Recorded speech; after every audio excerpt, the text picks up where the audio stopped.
1 Samuel pasal yang kedua ayat yang ke-26. Tetapi Samuel yang muda itu semakin besar dan semakin disukai, baik di hadapan Tuhan maupun di hadapan manusia. Samuel yang muda itu semakin besar dan semakin disukai, baik di hadapan Tuhan maupun di hadapan manusia. Kalau kita baca dari ayat yang ke-11, saudara ya, ini bagaimana Samuel ini dia dididik seperti apa dan bagaimana kisah hidupnya. Jadi ibunya yang bernama Hana tidak mudah untuk mendapatkan Samuel ya, lalu suatu pergumulan yang luar biasa, akhirnya lahirlah Samuel. Dia adalah jawaban dari sebuah doa, permohonan yang luar biasa. Dan setelah ibunya mendapatkan Samuel, ibunya pun memberikan Samuel kepada Tuhan, menyerahkannya kepada Allah untuk diasuh dan dia diberi melayani Tuhan. Dan di bawah pengawasan pembinaan pada saat itu adalah Imam Eli yang melayani di bait Allah. Dan saudara, di sini sangat kontras sekali lihat bahwa bagaimana kehidupan dan Imam Eli ketika dia mendidik anak-anaknya ya, dia punya 2 anak juga satu laki-laki yang menjadi imam juga. Tapi di situ bagaimana kehidupan mereka yang sangat bertentangan dengan apa yang menjadi aturan dan ketetapan Tuhan. Ini akibat juga karena Imam Eli juga tidak mendisiplinkan anak-anaknya. Dia cuma hanya sekedar menegur, tapi tidak memberi disiplin. Kadang-kala kita juga gitu ya, cuma hanya sekedar jangan. Tetapi kita tidak memberikan sebuah disiplin. Disiplin sangat penting sekali Bapak Ibu ya. Disiplin itu sangat penting karena disiplin itu juga membuat orang bisa berhasil ya di dalam apa yang dia lakukan. Jadi tanpa disiplin kita akan menjadi orang yang tanpa tujuan. Nah ini di sini kita lihat bagaimana Samuel setelah didalilkan, lalu setelah dia selesai disabit, lalu diserahkan kepada di bait Allah, diserahkan kepada Imam Eli untuk dapat dibina.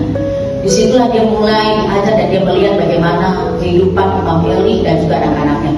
Tapi saudara lihat luar biasa, Samuel tidak terpengaruh sama sekali oleh keadaan keluarga itu.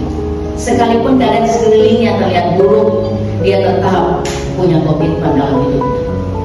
Kenapa? Karena dia hasil dari sebuah doa dan mamanya pasti terus mendoakannya dan mempersembahkannya kepada Tuhan. Bahkan setiap tahun orang tuanya datang ke bait Allah untuk melihat Samuel membuatkan baju efod kepadanya dan juga membawa korban sembelih. Dan itu dikatakan pada ayat yang ke-26 di sini, Samuel yang muda itu semakin besar. Semakin besar artinya apa saudara? Hikmatnya, pengertiannya, kemampuannya itu terus bertambah dan bertambah ya. Dan semakin disukai, bukan hanya di hadapan Tuhan, tapi juga di hadapan manusia. Karena mereka melihat, kok Samuel beda ya dengan anak-anaknya Imam Eli. Kok Samuel kok beda ya? Jadi saudara, kita harus berani menunjukkan kehidupan Kristus yang membuat kita menjadi berbeda, tidak menjadi sama. Ya, sehingga orang-orang bisa melihat buah dari kehidupan kita ini. Kita tidak cukup hanya bangga saya orang Kristen, ya, saya melayani Tuhan dan lain sebagainya. Tapi kita perlu menunjukkan sikap kita, cara kita di dalam melakukan segala sesuatu. Dan Samuel sudah terbina sih. Nah, sini tema yang saya mau berikan buat kita, disukai Tuhan dan manusia. Oke, kita perlu disukai Tuhan dan manusia, saudara. Dan konteks ini juga hampir sama saudara ya dengan apa yang dialami ya saudara lihat apa yang dialami juga oleh Tuhan Yesus ya. Tuhan Yesus juga disukai saudara ya, dia juga disukai oleh manusia dan oleh Allah. Dalam Lukas 2 ayat 52 dikatakan gini, dan Yesus makin bertambah besar dan bertambah hikmatnya dan besarnya dan makin dikasihi oleh Allah dan manusia. Sama ya dengan apa yang dikatakan tadi oleh 1 Samuel 2 ayatnya yang ke-28. Luar biasa saudara ya. Samuel muda itu semakin besar apa? Hikmatnya, pengetahuannya, kemampuannya ya, pengenalannya itu bertambah. Dan itu yang membuat dia disukai oleh Tuhan dan juga disukai oleh manusia. Ini harus kita kejar Bapak Ibu ya, harus kita kejar. Kita tidak cukup hanya senang kita jadi Kristen ya, tetapi kita benar-benar harus mengejar ini, bahwa kita harus punya goal, yaitu menyenangkan hati Tuhan, disukai oleh Tuhan dan juga oleh manusia. Di kantor bagaimana caranya? Kita menunjukkan attitude kita, cara kerja kita, kinerja kita. Itu juga akan mempengaruhi bagaimana kita bisa disukai oleh pimpinan dan terutama oleh Tuhan, saudara. Ketika kita melakukan sesuatu dengan benar, kita masuk jam berapa, kita pulang jam berapa, bagaimana target-target bisa dilakukan, bagaimana semua tugas bagian-bagian kita bisa diselesaikan, bertanggung jawab dengan setiap tugas job yang diberikan, itu juga hal yang sangat penting. Kadang-kadang kita berpikir, sudah, ya, karena ada mau ibadah kita kasih tinggal semua, ya, dan sebagainya. Kita ada mau ibadah, kalau Bapak mau ibadah ini dan sebagainya. Kalau kita mau ibadah, Bapak Ibu Saudara harus selesaikan dengan cepat, bila perlu datang lebih awal, supaya target Anda bisa diselesaikan dengan baik. Jadi jangan selalu ibadah menjadi alasan, saudara, untuk kita mengabaikan apa yang menjadi tanggung jawab kita. Jadi harus sampai target, saudara. Bukan hanya di hadapan Tuhan, tapi juga di hadapan manusia, agar kita tidak menjadi batu sandungan. Amin, Bapak Ibu. Saudara, kenapa Samuel disukai? Karena dia suka akan firman Tuhan. Mazmur nomor 1 ayat yang kedua berkata, yang kesukaannya adalah Taurat Tuhan. Dia disukai Tuhan, kenapa? Karena dia menyukai firman Tuhan. Dia menyukai sukacita Tuhan. Di bait Allah dia diajar kebenaran ini. Firman Tuhan begitu melekat di dalam hati. Saudara, Yeremia 15 ayat 16 bilang begini, apabila aku bertemu dengan perkataan-perkataanmu, perkataan firman Tuhan, maka aku menikmatinya. Firman-Mu itu menjadi kegirangan bagiku dan menjadi kesukaan hatiku, sebab nama-Mu telah diserukan atasku, ya Tuhan Allah semesta alam.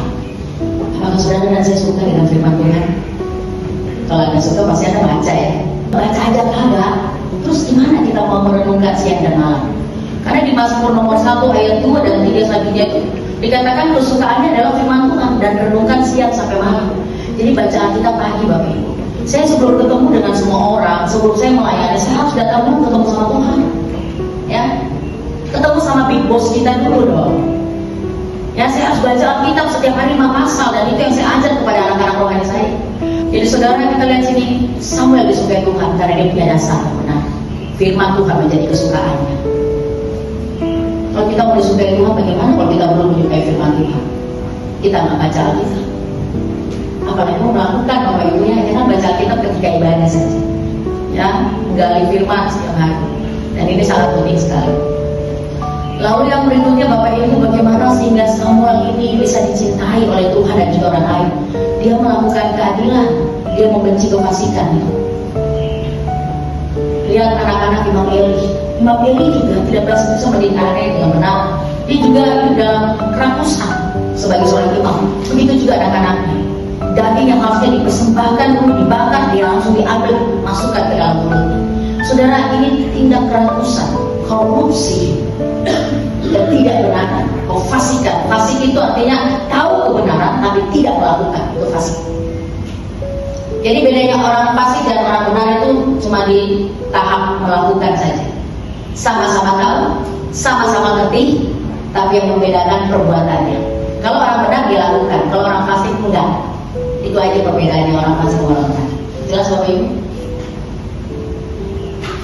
Dia membenci kefasikan, dia mencintai keadilan. Itu yang membuat dia disukai oleh Tuhan dan juga oleh manusia. Itu enggak, kalau kita berlaku adil, enggak fasik, kita masih disayang, bukan? Masih disukai oleh banyak orang. Di rumah kita melakukan keadilan juga. Jangan pilih kasih dengan anak-anak. Sebab anak-anak semua punya berkat masing-masing. Mereka punya kelebihan dan kekurangan yang berbeda-beda, dan harus dicintai dengan sama. Jangan buat berbeda, nanti jadi masalah seperti Esau dan Yakub. Ya, jadi banyak pembelajaran sekali dalam firman. Makanya penting banget baca Alkitab, Bapak Ibu. Kita mau berhasil, kita mau sukses, kita punya orang tua yang baik, kita mau mengalami banyak hal, mau dapat jodoh yang terbaik, semua ada di Alkitab loh.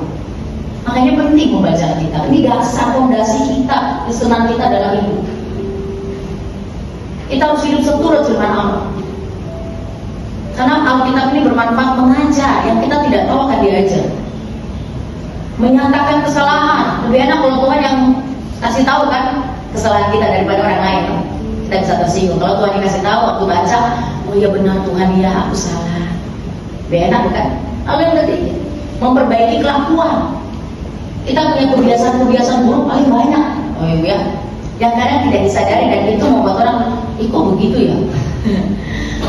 Kadang orang nggak sadar karena itu sudah dibawa. Kebiasaan itu terbentuk karena sesuatu yang dilakukan berulang-ulang kali. Dan dari kebiasaan akhirnya terbentuk menjadi sebuah karakter. Kalau udah karakter agak susah dihilangkan Bapak Ibu ya. Jadi mari bentuklah kebiasaan yang baik, yang benar, sehingga itu akan menjadi karakter yang indah. Dan firman Tuhan saya mengajak, menyatakan pesan, memperbaiki kelakuan, mendidik kita dalam kebenaran. 2 Timotius 3:16.